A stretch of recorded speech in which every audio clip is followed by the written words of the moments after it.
Assalomu alaykum do'stlar. Mana bugun 4-yanvar 2026-yilni ham ishlarni boshladik. Mana bugun eski Bo'z, ya'ni Bo'ston tumaniga yetib kelganmiz. Bu yerda yangi yildan oldin ishlarimizni qildik. Mana endi tungi fonlarni yopishgani, rasmiy olgani keldik.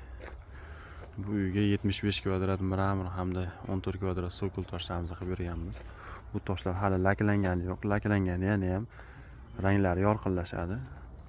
Ko'rishingiz mumkin, mramor toshlar qanaqa devorda turadi. Mana bu devor tanlamaydi. Devor tanlamasligi, fasl tanlamasligi qulay hammaga. Mana bu qanaqa ustunovka bo'ladi deganlarga, buni orqasi reyka bo'ladi.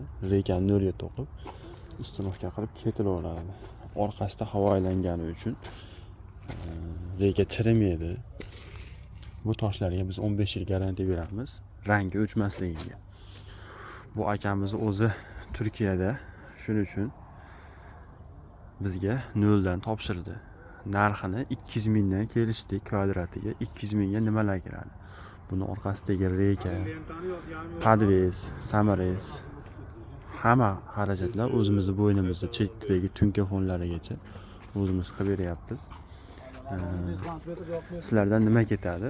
Shu ko'ngillarda bo'lsa, ustalarda qonini boqsanglar bo'ldi.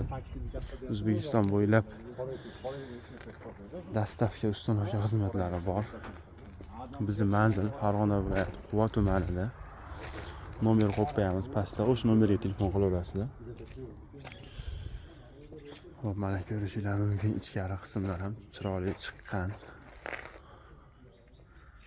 Bu toshlar qorda, yomg'irda qolib ketdi bir kun. Mana ko'rishingiz mumkin, navesi ham yo'q ekan. Shuni hisobiga toshlar sal ho'l bo'lib qoldi. Endi kunlar isiganda bir qator yuvilib laklanadi, shunda chiroyli bo'lib qoladi, xudo xolasa. Mana bu tomonini ko'radigan bo'lsak, biz reykamiz nolda, lekin devor ko'rishingiz mumkin qaysi ahvolda turibdi. Shunaqa ayblarini yopishib ketishi qulay ko'pchilikka. Xudo xolasa bag'iga ham uy solar ekan, bag'iga ham xizmatlardan foydalanaman deb turibdi hozir.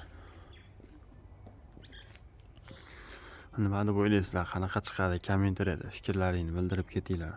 Mehnatimizni qadrlagan holda. Chetlari hali mokri tunka fondan foydalanyapmiz. U qismini ham qo'yib ketamiz. Ustalarimiz professional ustalar rasmiy olishyapti. Nima deymiz? Endi kimga yoqqan bo'lsa, shunaqa xizmatlarimiz bor.